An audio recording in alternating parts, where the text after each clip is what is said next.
Tes oreilles entendront derrière toi la voix qui dira « Voici le chemin, marchez-y ». Ésaïe 30, 21. Ce verset fait assurément allusion à la voix de Dieu. Notre constante prière devrait consister à demander que nous puissions apprendre à entendre cette voix pleinement et clairement, car ce n'est qu'en entendant sa voix qu'il peut y avoir une réponse à toutes nos questions et une solution à tous nos problèmes, jour après jour. Nous avons besoin de foi et de patience pour entendre la voix de Dieu. Dieu parle bien que très peu de croyants jouissent du privilège de l'écoute de sa voix tous les jours.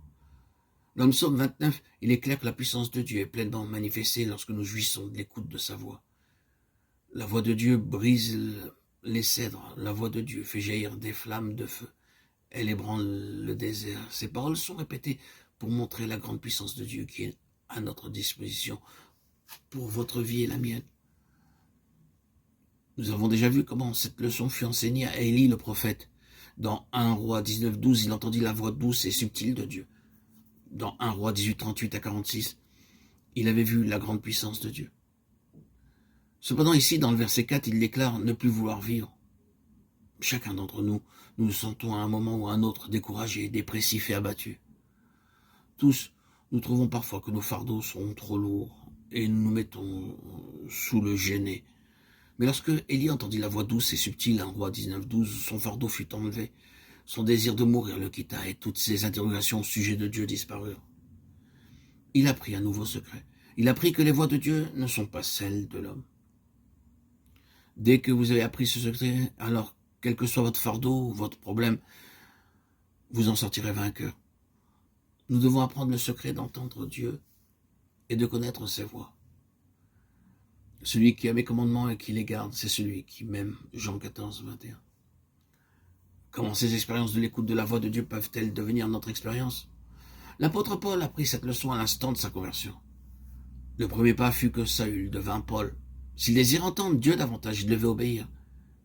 Il lui fut dit d'aller à Damas, où il lui serait dit ce qu'il devait faire.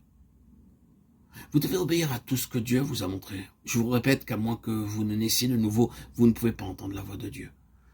Ceux qui ont reçu le don de la vie éternelle ont dû entendre sa voix à un moment ou à un autre. Avez-vous obéi à cette voix ou avez-vous discuté avec Dieu? Dieu ne dit pas beaucoup de choses au début, il ne dit pas de très longues phrases. Mais alors que nous lui obéissons pas après pas, il nous dira beaucoup de choses. Ne vous attendez pas à un long message lorsque Dieu parle.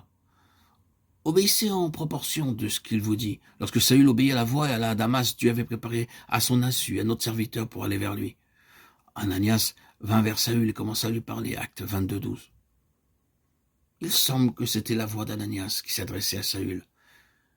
Mais en réalité, c'était la voix de Dieu. Ananias lui dit qu'il avait été accepté par Dieu et Saül le crut. Il pouvait dire « Mes péchés ont disparu, mon Seigneur, que je persécutais m'a choisi, m'a reçu et m'a accepté. Non seulement il m'a pardonné, mais il a fait de moi son témoin.